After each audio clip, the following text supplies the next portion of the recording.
Welcome back to the channel. So excited. All right. Hey everyone, what's up? Welcome back to the Happy Professional channel. Today, it's all about the 12 lessons that you should be learning in college. So let's get to it.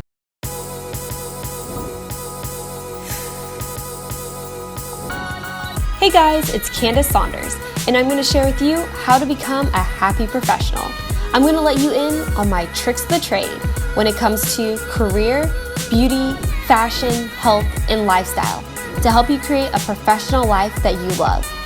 I've interned at the White House under the Obama administration, networked with Fortune 500 executives, and have even written a book about it all.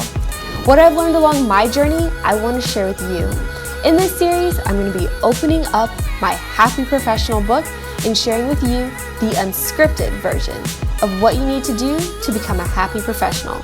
Make sure you subscribe to the channel so you never miss an episode.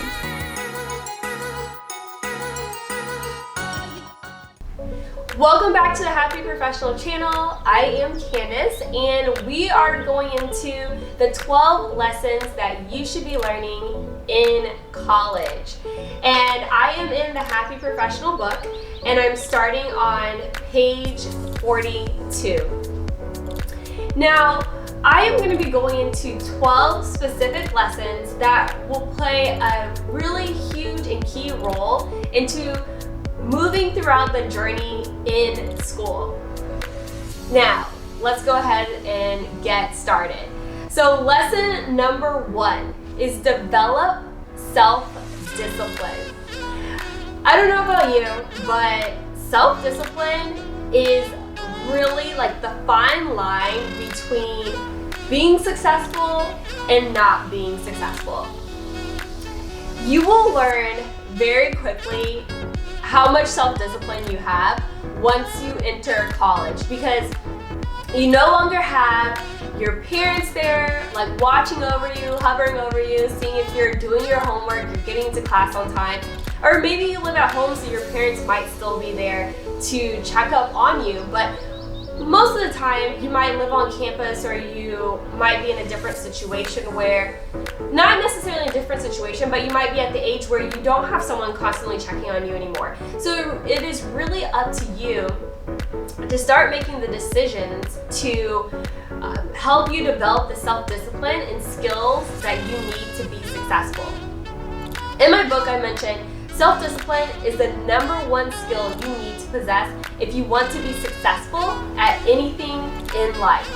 It is the ability to control your actions and complete tasks. Even when you do not feel like doing it, self-discipline is a developed trait. So you might be thinking right now, well, do I have self-discipline? Do I not have self-discipline? It's something that you learn.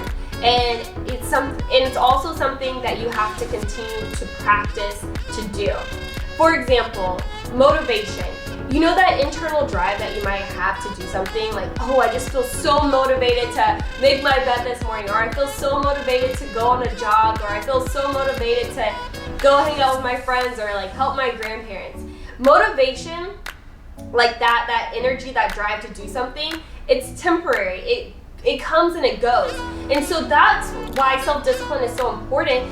And the reason is when motivation fails or motivation is not enough to keep you going, that's when self-discipline kicks in, and it really helps you continue to do the things that you need to do, even when you don't want to do it.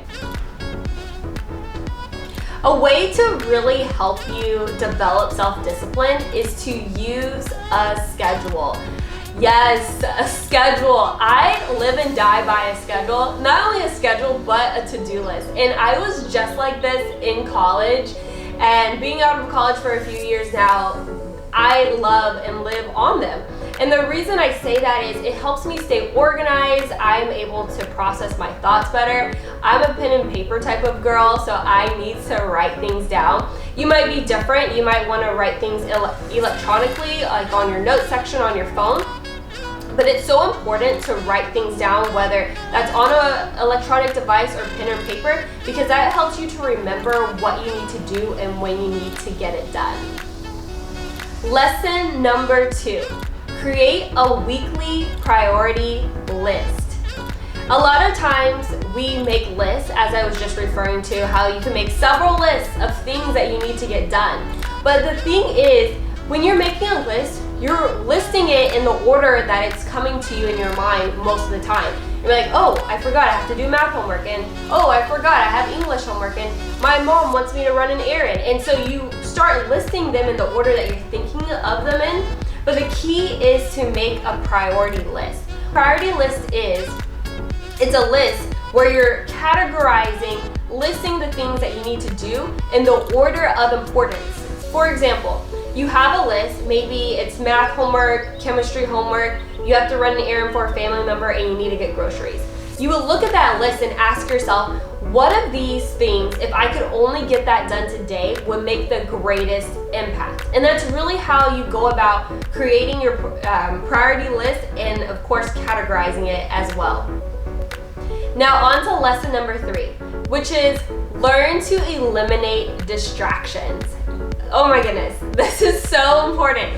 You will have so many distractions when you're in college, and you have to be able to determine what is a distraction and what's not a distraction. And sometimes you can have good distractions. And when I say good distractions, that means it's a good thing that you're doing, but it's distracting you from what you really need to get done. So that's why it's really important to have those values and those goals that we discussed a couple of videos back in chapter 1. And once you know like your values or not in chapter 1, chapter 2, but when you know your values and your goals, that helps you determine, okay, should I be spending my time on this?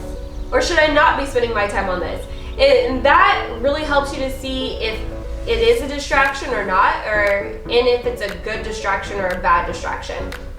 Because it said doing a good thing at the wrong time can still fall into the negative category. I hope I explained that correctly. I don't even know if I explained that or said that the way I wanted to. But you could be doing something good. For example, you have a test coming up. You have a chemistry test coming up. But your room's a little dirty, and you have your makeup counter or you have your gaming system that needs organization.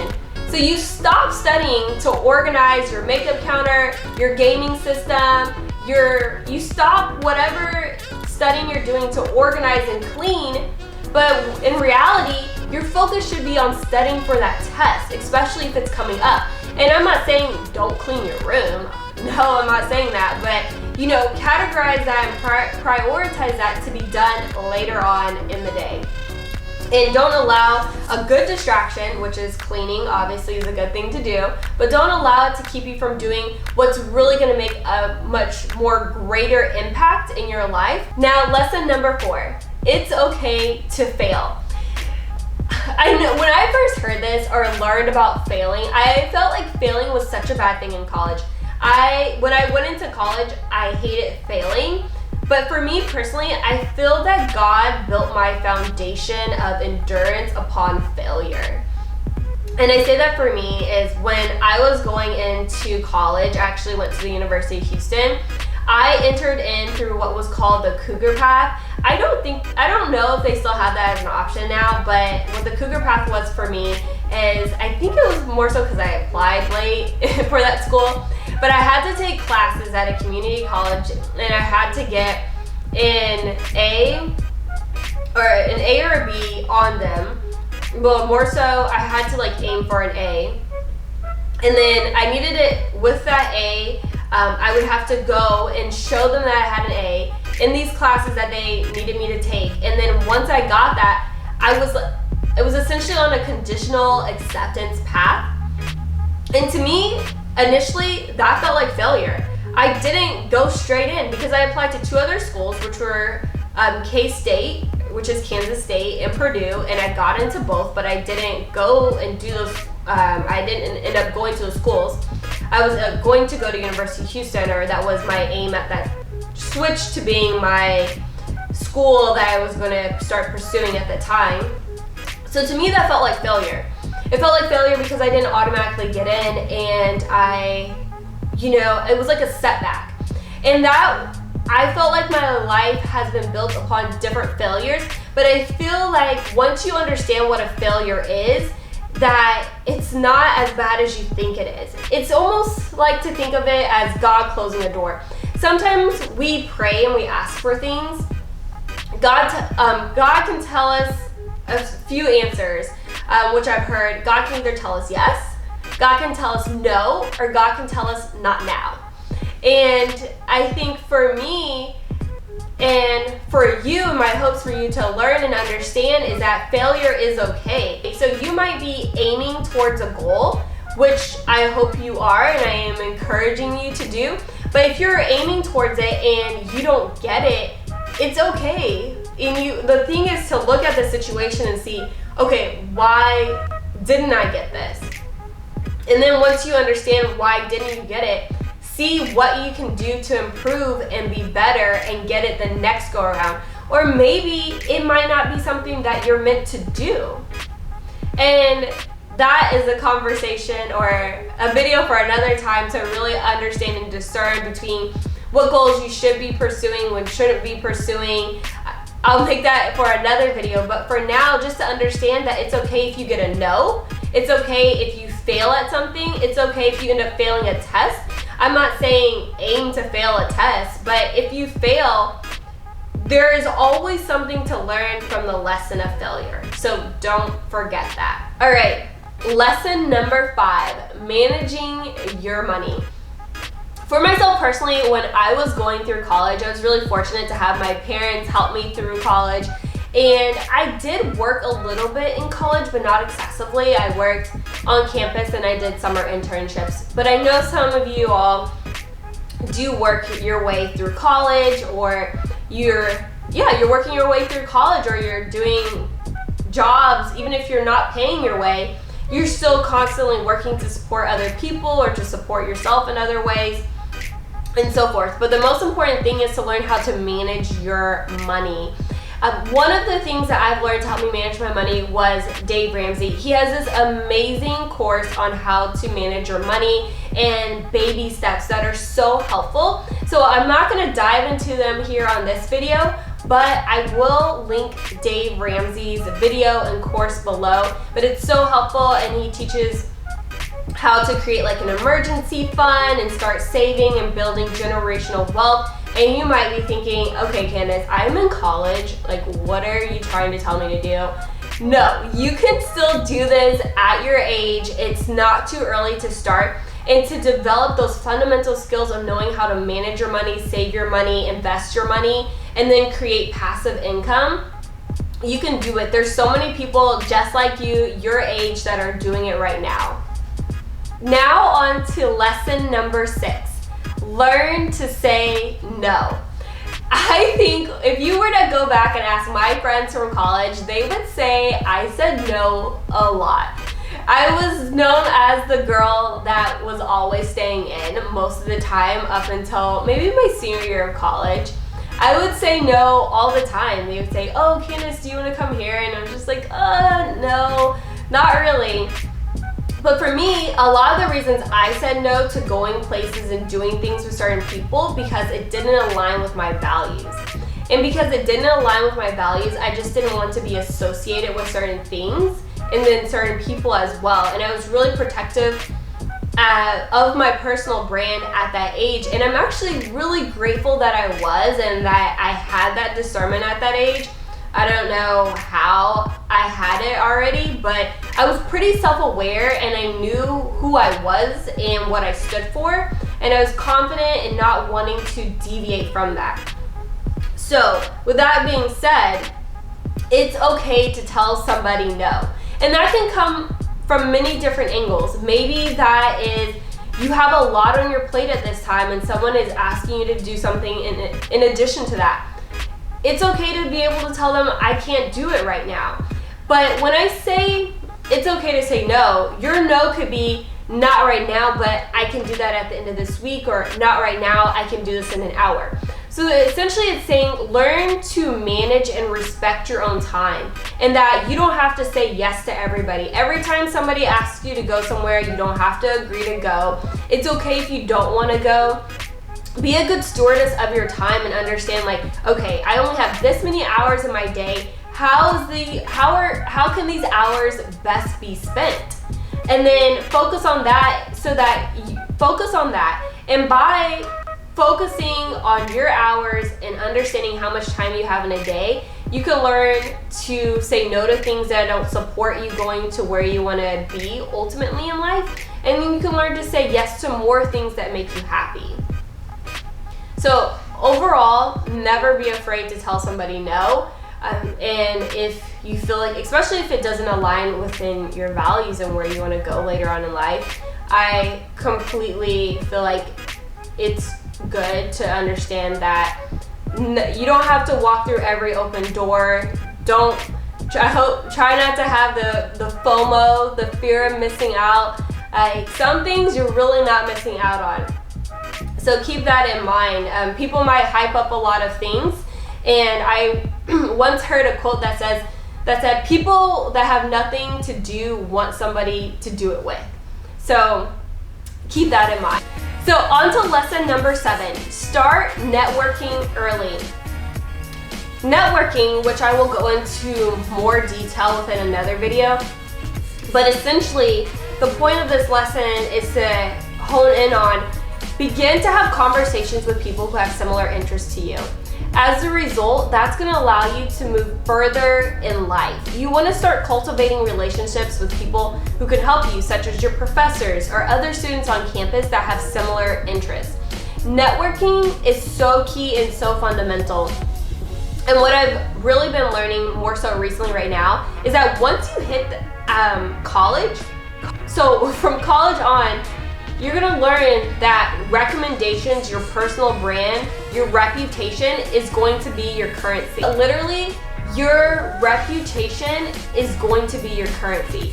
Because a lot of the times for me, and not even just for myself, but for other people in the professional environment, you get jobs, you get opportunities, you get to go to the next step based off of your reputation. So if your reputation is cluttered because you're hanging out with people who aren't good, they're negative, they aren't positive, that's going to reflect poorly of you, because once again, birds of a feather flock together. And even if you aren't like your friend, people will associate you as being similar to them because you all hang out. Lesson number 8, take classes that do not interest you. Pretty much what that means is enjoy taking other classes outside of your specific major. Learn about other topics, educate yourself, become knowledgeable on topics that may not necessarily be the first category that you run to in a magazine or in a library or when you're searching on the internet. Learn about a topic that's interesting to somebody else that may not be your first thing you think about. Because in return, that makes you more of an interesting person, and then of course allows you to have better conversations, more in-depth conversations, and then you can communicate more thoroughly and better with others. All right, lesson number 9, take advantage of every internship. For me, as you all know, I had 2 internships. And I always say that I wish I took more, and I wish I took more unpaid internships. For most of you all that know, I did intern under the Obama administration, and that was unpaid. And for me, that was such an amazing, amazing, amazing opportunity. And there were so many other unpaid internships that I just looked past because it was unpaid, and I regret that now. And my biggest wish for you is that you would take advantage of those. And they say it doesn't pay with money, but it pays in experience. But check those out. Take advantage of any opportunity that you can. It's a great way to like dip your toe in the water, get your foot in the door. Even if it's not where you end up full time after college, it's definitely a great way to understand a different industry, even if you don't go into it. Lesson number 10, learn the basics of car insurance. Yes. For me, I was blessed and still am blessed that my dad was like handling my insurance. And so I really didn't have to know about the ins and outs of it when I had a car in college, but when I left college, I began to familiarize myself with it because I started paying more of my bills, or all of my bills. So with that being said, start to learn what car insurance is, what it does, the functions of it, and all the details and the nuts and bolts. So I'm going to attach a link that you can read more about car insurance in the section somewhere below. You will see a place to check out a little bit more on car insurance, but I really just recommend familiarizing yourself with it. It's definitely won't hurt. All right, lesson 11. You don't have to talk to your friends every day. I mean, that's like a hard blow. That was like almost like a hard hit on me when I was in college. Like, I felt like I had to talk to my friends all the time. Like, I was on the phone with somebody, I feel like almost always, at the beginning of college. But then it got to a point where in college, you're really figuring yourself out. Like, you're finding your way, you're understanding yourself more as a person. And it gets to a point where you will not have the same amount of time as your friends will have. And your friends won't have the same time you have. I remember once I had one of my friends in college, I would call her all the time. She didn't answer one time, and I was like upset. I was like, why did you not answer my call? And I was like calling to like vent about something, and then she texted me later on. It wasn't calling me back, she texted me back, and I think she was like saying like she intentionally did not pick up because she knew I would be okay. And I was just like, oh, like what? That's not like a real friend, but I got it. I took something greater from that than I think her real intention, and it was that you don't always have to talk to your friends. Like, you don't always have to talk things out with them. And what I'm bringing this back around to, because I have a point with this, is talk to God first before you run and tell your friends what's happening, what's going on, the newest gossip, like whatever it is you're gonna share. Tell God first and let God give you wisdom to say, okay, yeah, I should get wise counsel and ask my friends for advice, or no, I should just take this to God and not tell my friends. So with that being said, it's so important to understand and have that discernment of what conversations should be had with your friends and what conversations should just be had with God. And the last lesson number 12, it's okay to stand alone. Wow, for myself in college, I felt like I stood alone a lot, and that was because it dealt more with like my beliefs and values, and I was really chasing and pursuing God in college, but it was hard because a lot of people around me weren't doing the same thing, so it made doing that much harder, because I would look around and see other people doing things that I felt didn't align with how I was trying to act, so it made it much harder for me to pursue godliness and righteousness.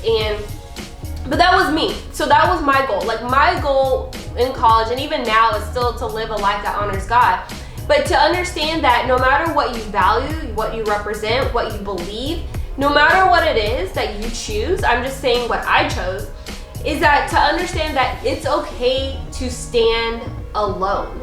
And what that means is it's okay to be the only person who believes in it and that will walk that path. And sometimes it will be that way.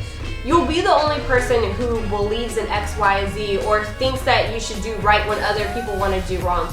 And to get in that mindset that even if you stand alone, you can still be right. That's all the 12 lessons, and I hope you enjoyed it. I surely enjoyed telling you about them. So if you want to see more, don't forget to tap that like button and hit the subscribe button too. And I will see you all back here next week.